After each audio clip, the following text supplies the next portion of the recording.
to Headbangers Ball, and I've managed to track down the Cyle Sluts from hell. Yes, straight from New York. Hi, girls. Hi. Now, could we go around the table? Could you introduce yourselves? I'm Venus Penis Crusher. I'm Queen Vixen. I'm Honey One Percenter. I'm She Fire of Ice. First of all, I'd like to ask you, what was the kind of point of those amazing names? Is there a point to them? There's no point whatsoever. No sense at all. Absolutely no points. Nothing to do with your individual characters? Too involved to be worried about. Well, sort of, kind of like I was given the name, so I guess it does have to. Somehow the names all kind of ended up suiting us. So, did you have a concept for this band before you put it together? No, we are the concept. The concept was something that we were completely impervious to because this is the way we are. We just kind of met and we were, we used to hang out together and decided to do something constructive with our time. And this is what happened. Threw it up, this is what came down. But obviously, I'm sure you'll agree with me that rock music's been very sexist for a long time. Are you making a stand for women here? Good for you, yes. girl. Go on, girl. Yeah. I wish they had a female host. In any country, rock is very America. Yeah. I mean, you're actually making a stand, against the typical rock bimbo. Yeah. I like to think so. I mean, are you at all concerned that the fact that you are for outrageously dressed women is going to become more important? Are you music? Are you in it? It already has been, For the music. Yeah, the hype factor has been ridiculous just on our personas, and the music is really the thing that is what it is. I mean, obviously, I've got a pretty good idea how men would react to you, but how do girls react to you? Some girls are really love cool. us or hate us. Yeah. Definitely. I was a little worried about that when we first started, but women have been pretty cool. And the ones that haven't really don't like us at all. There's nobody in between about it, but a lot of women have come up to me and said, I really like what you're doing, I think it's great, So We definitely elicit a response one way or the other. Obviously. But do you not think you could do what you're doing, just like being like tomboys and not wearing any makeup and not wearing This is clothes? the way we are, Right. I mean, it's not, We're women. We don't, we would be contrived if we didn't wear makeup, We'd be pretty ugly if we didn't wear any makeup.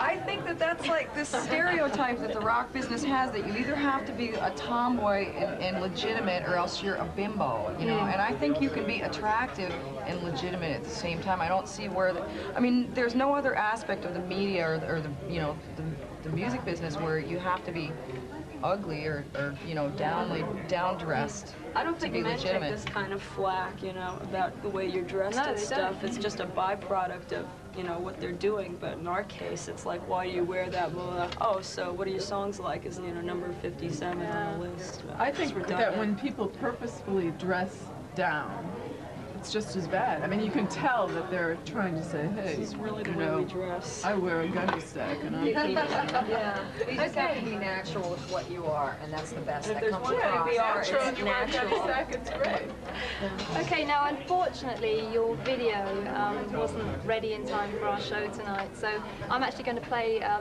video by the Throbs now. Have you got anything to say about the Throbs? They're from New York, same as you. They're friends of ours, and we wish them the very best. Right, okay, this is the Throbs and Come Down Sister.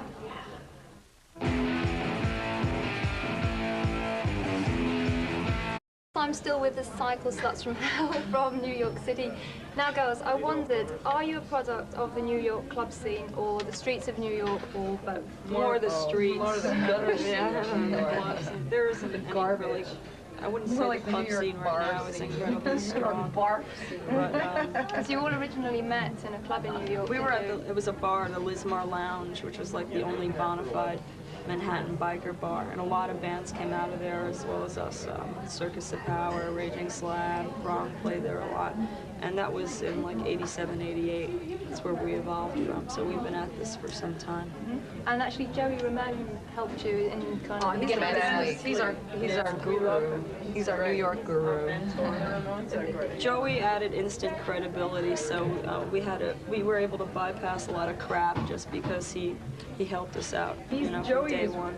is really supportive of the local bands in Manhattan. He really goes out of his way to help the younger bands out. He's really cool that way. Okay, now I want to talk about a little bit about your debut album. And Kerrang! Magazine said, a sellout, a sellout, a sanitized art sham that cannot possibly substantiate the wonderful photo opportunities. Now I'd like you I'd like to give you the opportunity to answer that. What do you say to that? I think he needs to get laid. Yeah. People can have their own taste. And that's, I mean, you know, if you read the whole review, it was blatantly misogynist, and no such thing as bad press. I'm speechless. What are we, Amazon swamp women No, from the gutter? sewer women. I like that, though, actually. The sewer women, yeah. But we were very depressed when we first heard about it. We got really upset. But you know, it's what can you do? We'd love to be hated. Do the best you can. And People want I us like the to, album. Be like 200 or something, or you know, I don't know. I mean, how offensive can you be? You can't go around being offensive 24 hours a day. You know, you need a little downtime. We want a lot of people to listen to us. We don't want to just appeal to one little segment and please. Yeah, I think. Do you think that people? I think the material had broader, you know, was a broader scope than a lot of people anticipated, and I guess the photo opportunities, which we, you know, we're not like press hounds. We just happen to get a lot of press, I guess, because of the name and whatnot. Display only one side of us, and we featured a lot of sides on this record, and they're not bad, but this guy only, you know, digs one thing. Now, maybe people take you too seriously. I mean, when I listened to the album, I felt that it was just good, fun, rock and roll with a tongue-in-cheek sense of humor. Exactly. Now, Exactly what it is. You know, if you get it, you get it, and if you don't, then you're, you know, forget it. And even our serious songs are like overly dramatic, and just like We're like, emulating Spinal Tap. It's true. Okay, well, it's time for some more music now, and we're actually going to see a video from somebody we were talking about a little bit while ago, and that's the Ramones. Paul is still getting the lowdown on the Cyle Sluts from Hell, and just before the last couple of videos we were talking about the kind of tongue-in-cheek sense of humour in the girls' lyrics. And I actually wanted to ask you, your lyrics also display quite a few rock and roll cliches, which maybe male bands can't get away with so much these days, but do you think it's okay for you to do them? Totally, why not? I mean, we are a cliche. I mean, you know, Spinal Tap, I mean, rock and roll. What else are you gonna do? You gotta have a good laugh. Yeah, and sometimes it's fun to kind of play with those cliches too, you know. Pound with power, those metal strings. all the thrash bands Every imitated cliche Venom. you've They all ever use their heard is lyrics. in this record. But what about the washing machine? Speed Queen, yeah. That was one of the Speed Queens here in England, right? Yeah. That was one of the first songs we wrote, and that was definitely not a song to be taken seriously. I mean, motorcycles and engines, you have to get them clean. Washing machines, I mean, bada bing. I mean, what else do you want? I don't know. Now, with four of you up front singing and the male backing band, how does the songwriting process work? I mean, who The starts four it of off? us and Lord Roadkill, who helped conceive the band, do all the writing. And it's always been that way. We write the lyrics, and we don't have the musical aptitude to get up there and go, you know, ourselves, and that's why we have guys doing that. We're all front women. But we can convey a melody line, or, you know. Do any of you actually play any instruments? We play, but not well enough to play on stage, and it's that simple. So Super entertainment. Super bedrooms. we played our own instruments, we definitely would not be sitting here right now. And Usually he'll come in with, he'll say, Lord Roadkill will come in and say, oh, I just wrote this line, and he'll play it, and then we'll push each other out of the way with our lyrics. The song written. I have lyrics! to see whose lyrics will fit the song. Can you tell me a bit more about the band and how you found them? What was your criteria for choosing them? We've been through a lot of guys. Lord Roadkill is the only one that's been there.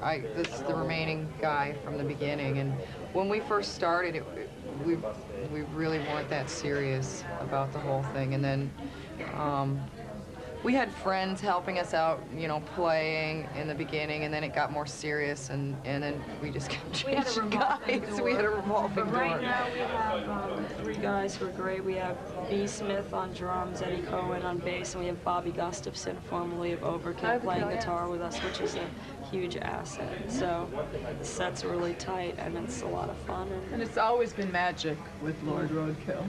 You know, it's just something, the songs just keep coming, and it's great. It's very creative. And what about your individual influences? Do they all come into the band? Because I felt there was kind of an element of kind of punk in there We're as very well. diverse. We all have completely different musical roots and tastes, and I think that if you listen to the record, that's going to hit you hard, and you'll realize that. And we tried to compact all those diverse elements into this record. I think we did a very successful job. Our producer, Glenn Robinson, he did Voivod's last record, Nothing Face.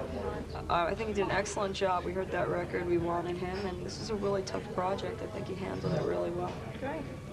Okay, well, it's time for yet another video, and this is from another New York band, Warrior Soul. All right, Corey. Yes, you into them? They're really nice Yeah, I guys. love They're Corey. great, yeah. Okay. Really smart. Okay, here we go with Warrior Soul.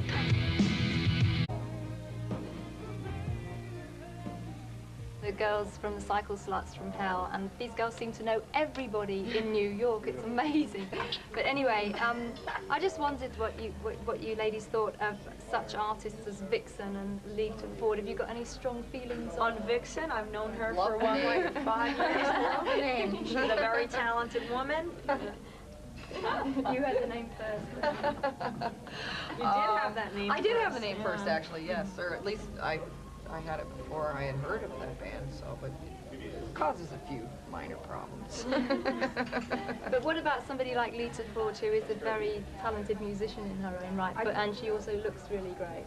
I think it's great. She plays guitar. She's out there. She's doing her thing. I mean, she's expressing herself the way she wants to be expressed, and I it's love cool. that ballad with Ozzy. You know, what she was Ozzy. Ozzy was great. You know, and you know, to each his own. Man. Okay, and just really to say that you're going on to tour Europe with Motorhead. That must be really, really great break for you. We're so excited. We drank ourselves into a frenzy last night. And as you can see, I'm still drinking the brown stuff. This stuff is black.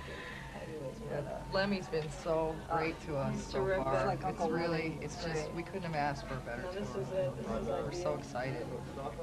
Okay, well, I'd like to thank you very much for joining us. Thank you. And good luck on the tour in Europe. All the best there. We've got another short break coming up, but after that, I'll be back with a special in-depth report on Motorhead. Yeah, Lemmy and Co. And also we have the European premiere of Megadeth's Hangar 18.